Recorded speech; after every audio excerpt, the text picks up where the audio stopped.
Hola a tothom. Avui, des del CAC, us presentarem un vídeo de com fer la preinscripció a batxillerat. Jo sóc la Laura i sóc assessora del Centre d'Assessorament Acadèmic per Joves, el CAC. Llavors, començarem usant una presentació i d'aquesta manera podreu seguir una miqueta tot el que vaig explicant. Doncs comencem. Què cal tenir present abans de fer una preinscripció? D'acord? Doncs, per fer la preinscripció a batxillerat és molt important conèixer bé quina oferta de centres i places hi ha a la meva ciutat. Com ho puc fer? Doncs ho puc fer consultant el web oficial del departament, la pàgina d'Estudiar a Catalunya, que teniu aquí enllaçada. També és molt important prendre nota del calendari de preinscripció i quines dates, que després ja us direm, són més importants. Per poder fer la preinscripció, puc començar ja gestionant el meu IDCAT mòbil, que després us explicarem com fer-ho. I també és important, si podeu, aconseguir l'IDALO, que és l'identificador de l'alumne. A més, és molt important tenir ja pensades les opcions ordenades per ordre de preferència que vols fer a la teva preinscripció. D'acord? Llavors, una altra cosa important seria tenir presents quins criteris em donen prioritat per accedir al batxillerat i la documentació que necessitaré o que hauré de presentar si vull acreditar aquest criteri de prioritat. D'acord? Llavors, per accedir al batxillerat, com tots sabeu, es fa a través de l'ESO o d'un cicle formatiu de grau mitjà. I el més important és que us quedeu amb la data de la presentació de la sol·licitud, d'acord? Que és del 27 de maig al 3 de juny. Seguim. Els criteris que són més importants per tal d'accedir al batxillerat i a l'hora de fer la preinscripció. Primer de tot, és molt important que si jo faig batxillerat en el mateix centre que he cursat l'ESO, no he de fer preinscripció. D'acord? Per tant, heu d'avisar el vostre centre us demanarà per reservar la plaça i en principi no haureu de fer preinscripció, a no ser que us ho diguin ells o en cas que ells us diguin el contrari, d'acord? Ara anem a explicar quins criteris cal tenir en compte a l'hora de fer la preinscripció. Els criteris específics, què vol dir això? Que tindran preferència els alumnes que procedeixen dels centres i ensenyaments que són adscrits. D'acord? En canvi, l'única excepció seria que per les modalitats d'arts no existeix aquest criteri específic.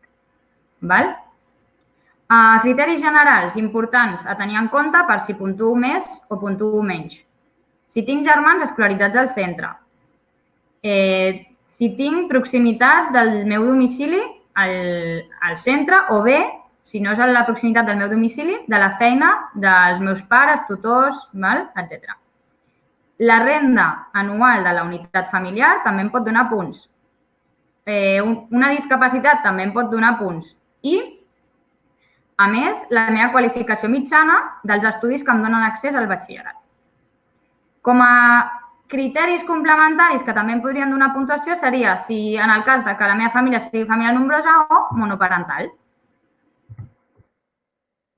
Anem a passar a explicar una mica quins tipus de sol·licituds hi ha a l'hora de fer la preinscripció. Es poden fer de tres maneres, la sol·licitud. La sol·licitud electrònica seria la primera. Aquesta sol·licitud la podreu trobar al web d'Estudiar a Catalunya. D'acord? Que després ara veurem una mica com fer-la. Què necessitareu sí o sí per poder fer aquesta sol·licitud? Necessitareu un certificat digital. Pot ser un DNI electrònic o pot ser l'IDCAT mòbil que hem comentat abans.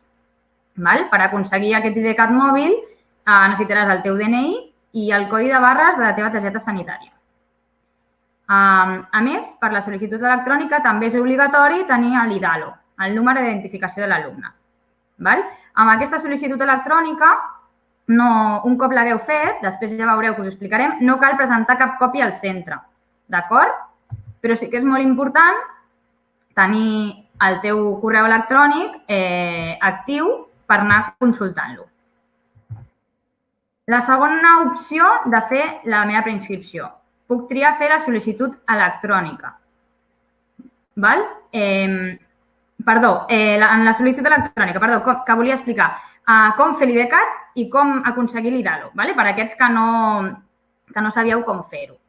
L'IDCAT mòbil el puc aconseguir per internet, si tinc el meu DNI o la meva TIE, i a través d'aquest enllaç que us mostrem aquí. Després podeu fer una captura, aprofiteu ara per fer una captura de pantalla o el que necessiteu. I si no, torneu a veure aquest vídeo. I també es pot aconseguir l'IDCAT mòbil presencialment a les oficines d'atenció ciutadana. D'acord? El que passa que aquest any potser no ens dona molt temps a poder-ho fer presencialment, perquè només ho fan els dimecres de 9 a 2, amb cita prèvia. Per tant, si no, no us preocupeu, que ara explicarem l'altra sol·licitud. Si no podeu aconseguir l'IDCAT mòbil, la podeu fer en suport informàtic, que ara l'explicarem. I l'altra cosa que també necessitava, que era l'IDALO, el puc aconseguir per internet, en aquest enllaç d'aquí, demanant-lo al meu centre d'estudis o també a les àrees territorials del Departament d'Educació. Això seria el que necessitaria per la sol·licitud electrònica, que més endavant l'explicarem com fer-la. I la segona opció, ara sí, és la sol·licitud amb suport informàtic. Què la diferència? Doncs sí que la puc trobar al mateix lloc. Les dues estan al web Estudiar Catalunya. En aquest cas no necessitaré l'IDCAT mòbil i, per tant, sí que hauré de fer que un cop hagi fet tota la meva preinscripció, hauré de bé o fotografiar o escanejar la documentació que acrediti aquells criteris que hem parlat anteriorment i el resguard de sol·licitud. I això ho hauré d'enviar, superimportant, ho hauré d'enviar per correu electrònic al centre que jo escolli en primera opció. D'acord? I, encara més important, que hauràs de rebre un correu electrònic de confirmació del centre conforme han rebut aquest resguard, aquesta sol·licitud. Per tant, és molt important també en aquesta sol·licitud revisar el correu electrònic. I com a última opció, en el cas que no pugueu fer servir cap de les dues altres preinscripcions, també podríeu anar al centre en primera opció a fer la sol·licitud presencialment. El que passa és que hem de demanar cita prèvia. D'acord? Per tant, aquesta modalitat només seria per casos excepcionals. I ara sí que passem a explicar com són aquests tràmits. Primer de tot, per qualsevol dels dos tràmits, de la preinscripció, de les dues sol·licituds, hem d'entrar a la web del que estudiar. D'acord? Un cop entrem a la web del que estudiar, anirem a l'apartat de preinscripció.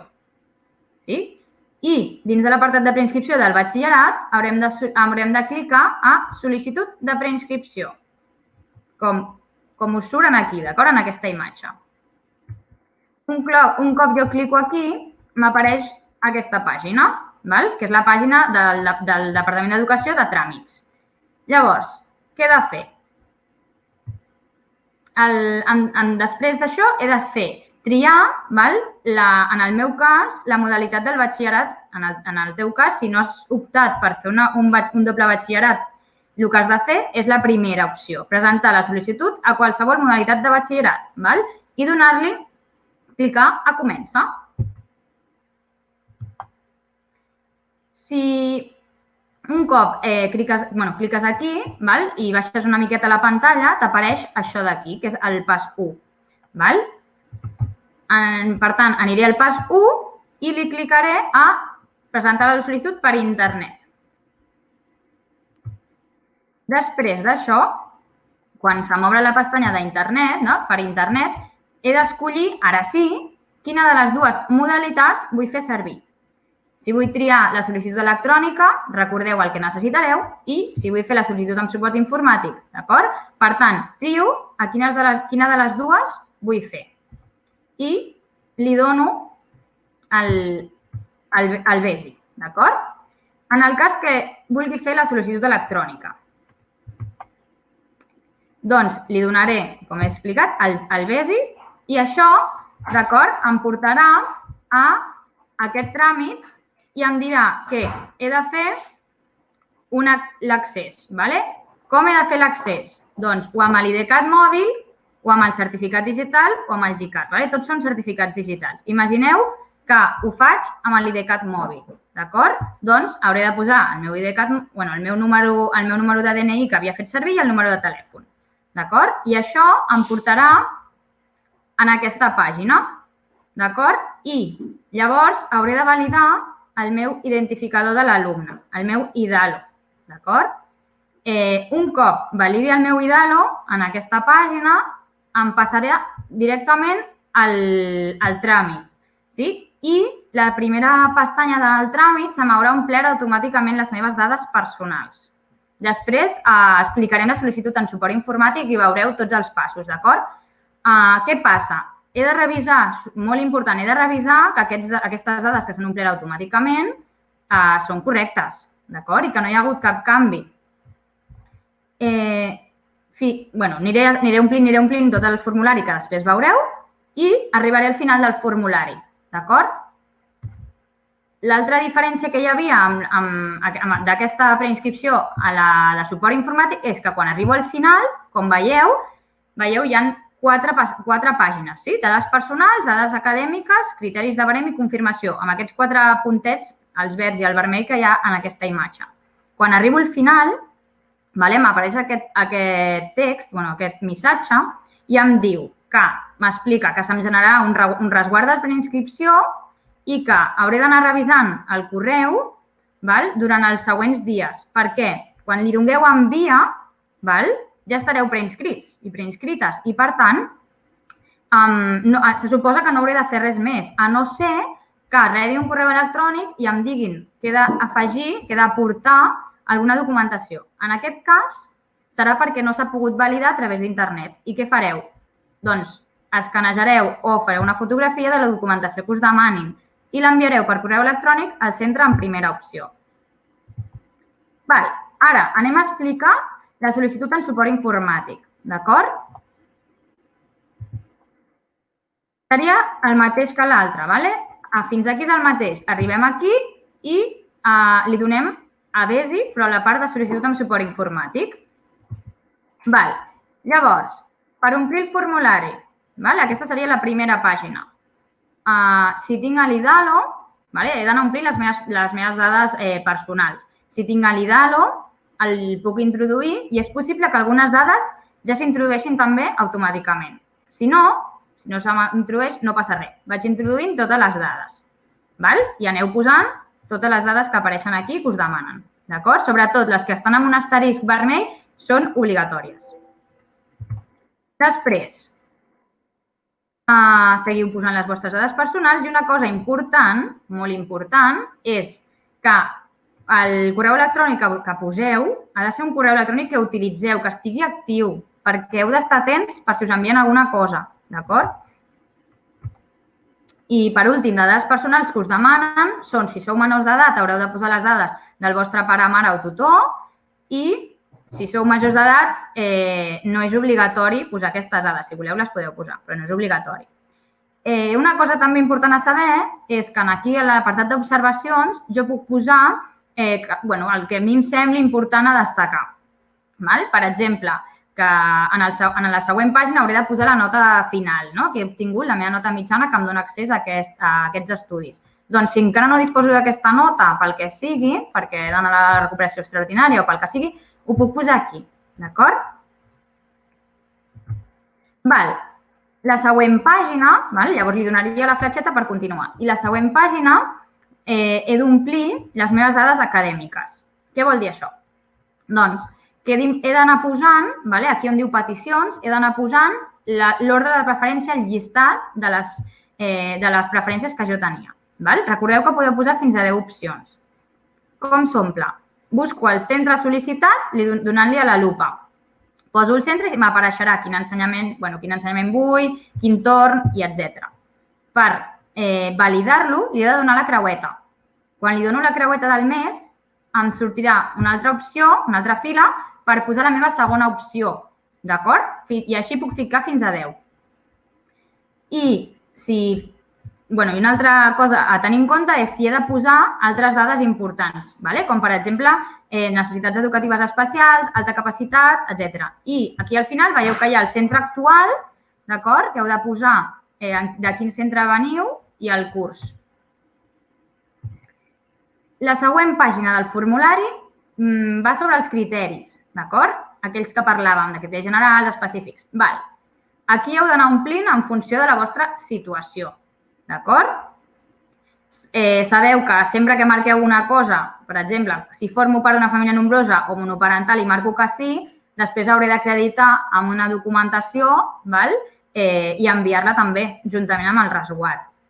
Una cosa important dins dels criteris generals a tenir en compte és que com afecta, què he de posar en aquest desplegable d'aquí sobre el meu domicili o proximitat al centre. Això sempre va relacionat amb el centre que jo poso en primera opció. D'acord? Llavors, important, si jo escullo un centre que està dins del meu districte de residència, he d'escollir domicili de l'àrea, l'opció domicili de l'àrea. Si escullo un centre que està fora del meu districte de residència, posaré domicili dins del districte de Barcelona ciutat. I si en el cas que es faci un batxillerat artístic, com ja hem dit abans, és l'únic que és excepció, i en aquest cas, si visc a Barcelona, he de posar domicili de l'àrea. Una cosa també important a tenir en compte és que quan poso la nota mitjana de l'expedient acadèmic, això normalment us la facilita el centre. Però si encara no la tinc, d'acord, què faré? Doncs posaré una nota fictícia. D'acord? Puc posar un 5, un 6, intenteu posar el que creieu que traureu, però si no, no passa res. Heu de posar una nota fictícia per poder continuar amb el tràmit. Però, com que haurem ficat una nota fictícia, haurem posat aquesta nota que realment no és la meva nota, és molt important que en el període de reclamacions, que després veurem al calendari, ho feu constar. Quan ja tingueu la nota final, l'heu de fer constar, perquè si no, podeu tenir algun inconvenient a l'hora de fer la preinscripció. Llavors, per acabar el tràmit. Per acabar el tràmit, cal que, quan li doneu a la següent fletxeta, us dona a confirmació. Us sortirà aquest missatge, aneu a l'última pestanya, que és la de confirmació. Us sortirà aquest missatge. Llavors, què us diu? Que en aquest cas heu de recordar que aquesta preinscripció encara no està acabada, d'acord? Llavors, heu de descarregar-vos el resguard que es generarà un cop li dongueu a enviar. També el rebreu per correu electrònic, per si de cas. I, juntament amb la documentació acreditativa, haureu d'enviar-ho això al centre en primera opció per correu electrònic. Sobretot, com hem dit abans, és molt important estar atent al correu per saber si has rebut la confirmació del centre o no, o per si et falta alguna documentació, per qualsevol cosa que us puguin dir. Un cop rebeu la confirmació del centre, ara sí, ja estàs preinscrit o preinscrita. Ara, anem a parlar del calendari, una cosa que és molt important i que a vegades no es té en compte. Evidentment, el període de presentació de sol·licituds, d'acord? En principi, no em deixen presentar una sol·licitud fora de plaç. Per tant, és molt important fer-ho dins d'aquest plaç. Ara bé, un cop ja he presentat la meva preinscripció, què he de tenir en compte? Doncs que el 15 de juny, en el cas de batxillerat, sortirà una llista amb la puntuació provisional que jo he obtingut, amb la meva nota de tall, els meus criteris i tot això. Què passa?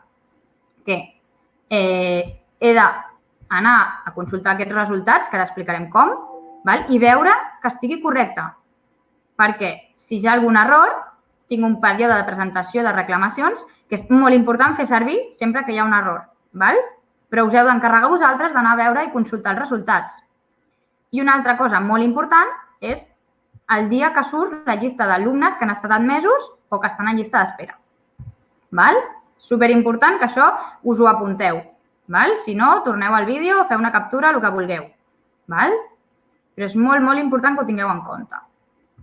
I després el calendari de matrícula. Un cop ja m'han dit quina plaça he obtingut, tenir en compte quan m'he de matricular. per acabar de fer per poder cursar el meu batxillerat, per donar per concluït aquest període. Sí que és important que sapigueu que, degut a tota aquesta pandèmia que estem vivint, què passa? Que aquestes dates són aproximades i, en principi, són provisionals. És possible que ja no hi hagi més canvis, però també hem d'estar pendents per si de cas. I, com he dit ara, anem a explicar com veure aquests resultats. Dins de la mateixa... quan heu fet la preinscripció, heu vist que hi havia el pas 1 i hi havia el pas 2, veritat? Doncs ara aniríem a buscar el pas 2. En principi, els resultats es consulten per internet. Ara ho explicaré. Ho podreu veure al mateix web, a l'Estudiar Catalunya. Sí que és important que en casos molt excepcionals o que no pugueu consultar, ho podríeu anar al centre en primera opció i que publicaran al seu tauler d'anuncis aquest llistat. Si no, l'ideal és fer-ho, com he dit, al web d'Estudiar Catalunya que teniu aquí i en lloc d'anar a la sol·licitud de preinscripció aniríem a la consulta als resultats.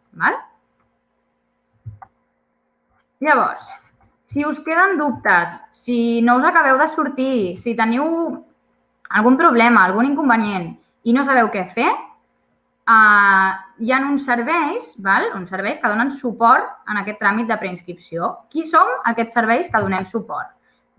Doncs el CAF, els punts Infojove, que en teniu 11 repartits per tota la ciutat de Barcelona, i els punts GIPS, que són professionals que estan dins dels centres educatius, també de Barcelona. Podeu demanar suport a aquests 3 serveis i, si no, ells us derivaran on calgui. Ara, us deixo les dades d'aquests punts d'informació juvenil. Com veureu, heu d'anar una miqueta ràpid si voleu fer una captura de pantalla i, si no, haureu de tornar a veure el vídeo. Aquests són els 6 primers i ara aquí en teniu 4 més. Si sou un centre educatiu, també dir-vos que si sou un centre educatiu i teniu servei de GIP, també us podeu posar en contacte amb ell. I fins aquí seria el nostre vídeo d'explicació de com fer la preinscripció a un batxillerat. Estigueu atents a les nostres xarxes socials per qualsevol canvi o actualització.